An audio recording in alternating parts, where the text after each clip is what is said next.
அந்த முருகன் துணையோட நான் இந்த நேர்த்தி கடனை நல்லபடியா முடிச்சிருவேன் சாமி. நல்லபடியா ஆரம்பிங்கம்மா.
போதுமா, எனக்கு பயமா இருக்குமா, சொல்றதை கேளுங்கம்மா, நிறுத்துங்க.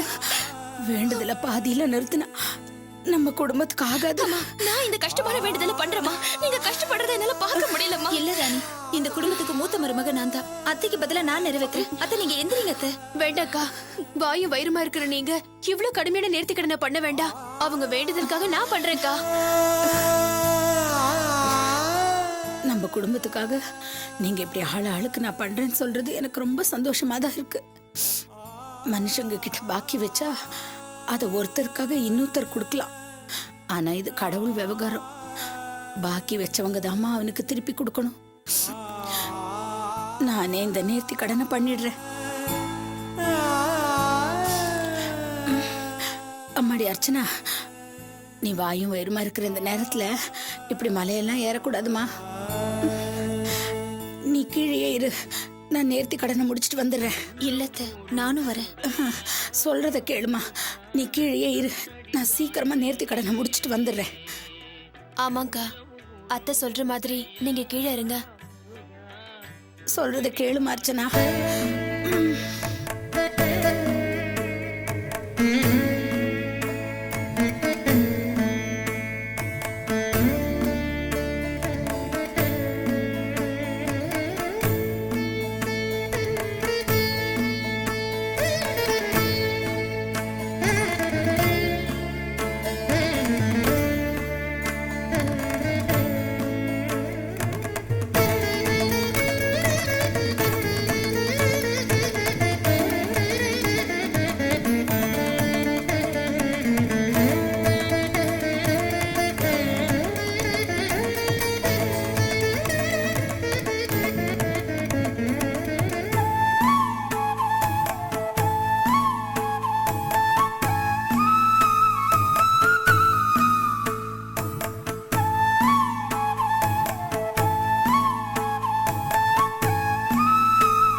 முருகா முருகா முருகா.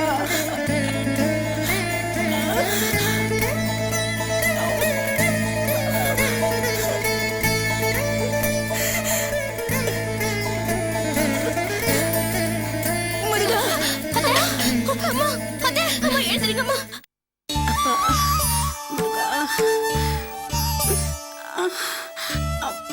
அம்மா கொஞ்சம் ஜூஸ் குடிங்கம்மா. எனக்கு வேண்டாம். அம்மா கொஞ்சோண்டு ஜூஸ் தாம்மா. எனக்கு வேணாம். இந்தாங்க இத குடிங்க முதல்ல. எனக்கு போதும்மா. குடிங்கம்மா, அவ்வளவுதானே இருக்கு, குடிங்க.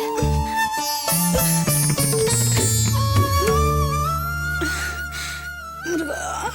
இப்ப எதுக்காகமா இப்படி ஒரு முரட்டுத்தனமான வேண்டுதல்? கடவுள் நம்பிக்கை இருக்க வேண்டியதுதான், வேணாம்னு சொல்ல. ஆனா அதுக்காக உடம்ப வர்த்திக்கிற அளவுக்கு இப்படியா செய்வீங்க? ஏற்கனவே உங்களுக்கு முட்டி வலிக்குது, பாதம் வலிக்குதுன்னு சொல்லிட்டு இருக்கீங்க.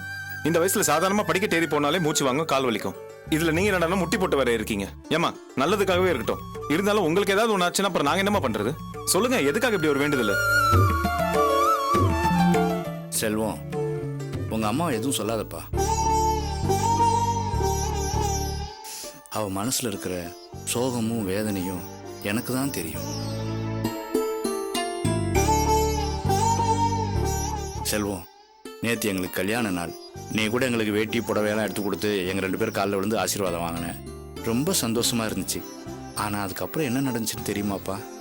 நான் வழக்கம் போல குடிக்கிறதுக்கு அவகிட்ட காசு கேட்டேன். அவளும் பொறுப்பு இல்லாத மனுஷனே அவனே இவனேன்னு திட்டினான். நானும் சரின்னு விட்டுட்டேன். திடீர்னு கல்யாண நாள்னு கூட பார்க்காம இந்த பொழப்பு பொழைக்கிறதுக்கு நீ தூக்கு போட்டு தற்கொலை பண்ணிக்கலாம்னு சொல்லிட்டாப்பா.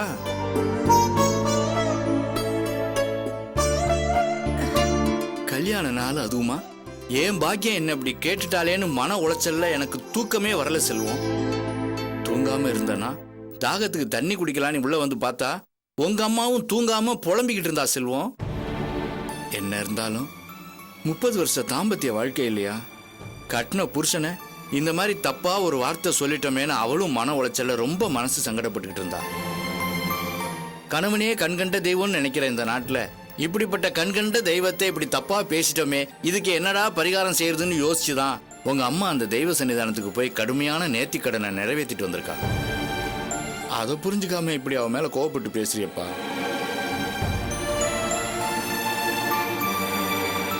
பாக்கியம், இந்த மாமன் மனசை நோகடிச்சிட்டுமேங்கிறதுக்காகவா இப்படி போய் பண்ணிட்டு வந்துட்ட? அட அறிவு கெட்ட பாக்கியமே, நான் எங்க போயிட போறேன்?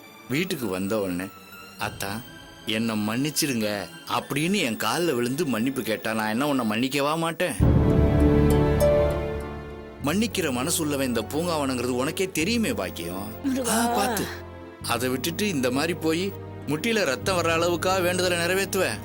பாக்கியம், இது உன் முட்டியில வடிகிற ரத்தம் இல்ல, என் நெஞ்சில வடியுது பாக்கியம், என் நெஞ்சில வடியுது. அப்பா தாங்க முடியலப்பா, உங்க தற்பெருமையை கொஞ்சம் நிறுத்துறீங்களா? அம்மா ஒன்னும் உங்களை திட்டமேங்கிறதுக்காக இந்த நேர்த்தி கடனை பண்ணல. அவங்க மனசுல வேற கவலையும் ஏக்கமும் இருக்கு. அதுக்காக தான் இந்த நேர்த்தி கடனை நிறைவேற்றிருக்காங்க. என்னம்மா சொல்ற? உங்க அம்மா வேணுனது எனக்காக இல்லையா? அம்மா உங்களுக்காக எல்லாம் ஒண்ணும் வேண்டிக்கல. அவங்க யாருக்காக வேண்டிக்கிட்டாங்கன்னு எனக்கு தெரியும். அம்மா எனக்காக தான் இப்படி ஒரு வேண்டுதலை நிறைவேற்றினாங்கப்பா. அவங்க மனசுல இருக்க ஏக்கமும் கவலையும் என்ன பத்தி தான்ப்பா.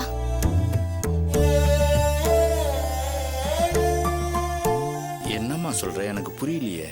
ஆமாப்பா, எனக்கு அம்மா ஒரு பெரிய பணக்கார இடத்துல கல்யாணம் பேசி முடிச்சாங்கல்ல, அது நடக்காம நின்னு போச்சுல. 6 மாசத்துல கல்யாணம் நடக்கலன்னா இன்னும் 5 வருஷத்துக்கு கல்யாணம் நடக்காதுன்னு ஜோசிக்காரர் சொல்லிருந்தார்ல. அதான் என்ன பத்தின கவலை இல்ல, எனக்கு ஒரு நல்லது நடக்கணுங்கிறதுக்காக இப்படி ஒரு நேர்த்தி கடனை பண்ணிருக்காங்க.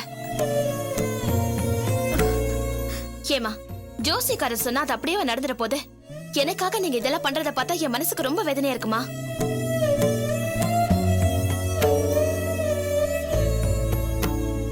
அண்ணே வாங்கண்ணே. வேண்டாம் வேண்டாம், உட்காரு பாக்கியம். எல்லாம் கேள்விப்பட்டு தான் வர்றேன். என்ன பாக்கியம், எதுக்காக இந்த கடுமையான நேர்த்தி கடன் எல்லாம்?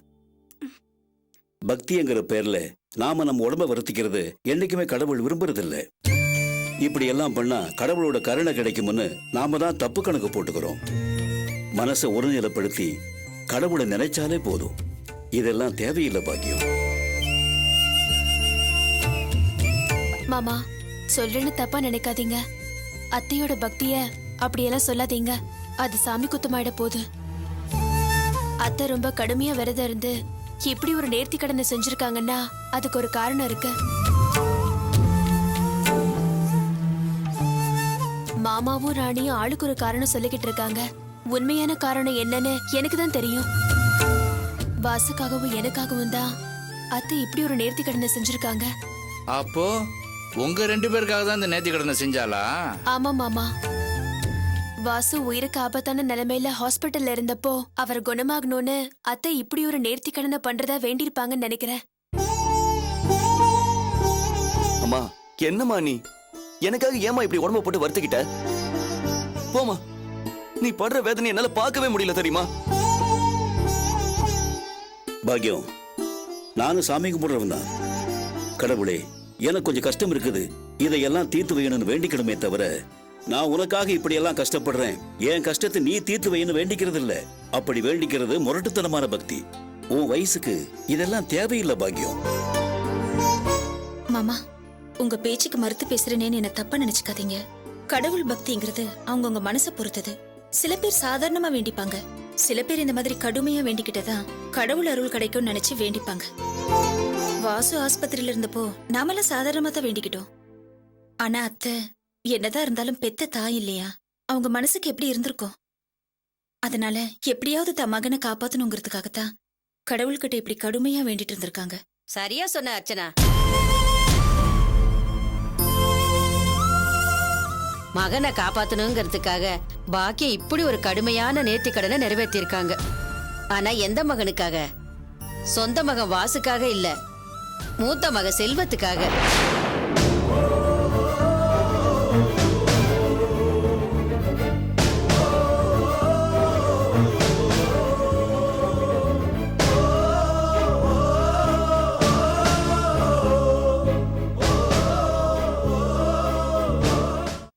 செல்வத்துக்கு எந்த ஆபத்தும் வந்துடக்கூடாது. நீ இந்த குடும்ப வாரிசை நல்லபடியா பெத்தெடுக்கணும், நீங்க 2 பேரும் நல்லா இருக்கணுங்கிறதுக்காக தான் பாக்கியம் இந்த படிப்பூஜையே பண்ணியிருக்காங்க. என்னம்மா சொல்றீங்க? எங்களுக்காக அம்மா படிப்பூஜை பண்ணாங்களா? ஆமா செல்வம், உனக்கும் அர்ச்சனாவுக்கும் உங்களுக்கு தெரியாமையே சேர்ந்த மாதிரி சில சோதனைகள்லாம் நடந்திருக்கு. அதுதான் பாக்கிய மனச ரொம்ப வேதனைப்பட வச்சிருக்கு. புரியலையம்மா. நேத்து பாக்கியம் திருப்பதி பிரசாதத்தை சாமி ரூம்ல வைக்க போகும்போது திடீர்னு சாமி விளக்கு அணைஞ்சிருக்கு. ஐயோ, அபசகுணமா இருக்கே, என்ன நடக்குமோன்னு பயந்துகிட்டே யோசிச்சுக்கிட்டு வர்றப்ப பாத்திரம் கழுவிக்கிட்டு வந்த அர்ச்சனா கால் வலிக்கு விழ பார்த்திருக்கா.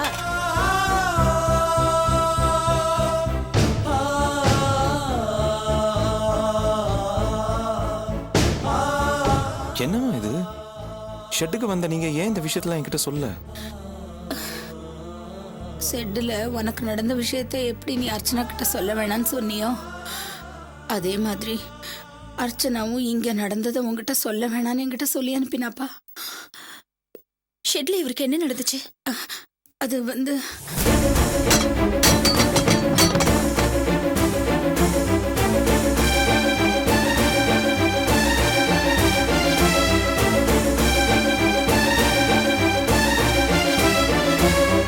இந்த 2 விஷயத்தையும் மனசுக்குள்ளேயே போட்டு தவிச்சுக்கிட்டு இருந்த பாக்கியம் கோயிலுக்கு வந்தாங்க.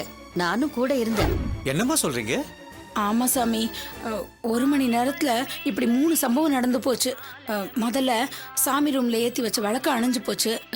என்னடா அது அபசகுனமா இருக்கேன்னு நான் கவலைப்பட்டுக்கிட்டே இருக்கும்போது திடீர்னு என் மருமக தடுமாறி விழ பார்த்தா. அதுக்கப்புறம் செட்டுல என் பையன் என் கண்ணு முன்னாடியே பெரிய ஆபத்துலேருந்து தப்பிச்சிருக்கான் சாமி.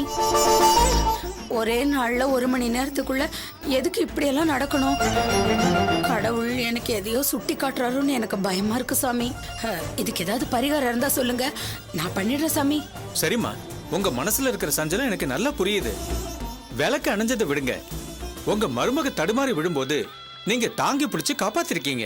அதே மாதிரி உங்க கண்ணு எதிரிலேயே உங்க பையன் வந்த ஆபத்துல இருந்து தப்பிச்சிருக்காரு.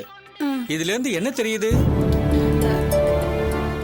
எங்களுக்கு புரியலன்னு தான் சாமி உங்களை கேட்டு வந்திருக்கோம், நீங்களே சொல்லுங்க. இந்த அம்பாள் மூலமா கடவுள் வந்து உங்க மகனையும் மருமகளையும் காப்பாத்திருக்காருன்னா அவங்க 2 பேருக்கும் கடவுளோட அருள் பரிபூர்ணமா இருக்குன்னு தானே அர்த்தம். அதை நினைச்சு நீங்க எதுக்கு கவலைப்படுறீங்க? ஒண்ணும் ஆகாது, தைரியமா இருங்க. நீங்க சொல்றத கேட்கும்போது என் மனசுக்கு ஆறுதலா தான் இருக்கு சாமி. இருந்தாலும் ஏதாவது ஒரு அசம்பாவிதம் நடந்திருந்தா இந்த ஊர் உலகம் என்ன பேசும்? மருமக உண்டான நேரம் சரியில்லை, அவ வயத்துல உண்டான கருவால தான் இப்படி எல்லாம் கெட்டது நடந்திருக்குன்னு பேசுவாங்கல்ல. இன்னும் முழுசா உருவாகாத அந்த கரு மேல பழிய போட்டுருவாங்களே. கடவுளே, அந்த கருவுக்கு ராசி இல்லைங்கிற பழி எல்லாம் வந்துடக்கூடாது சாமி.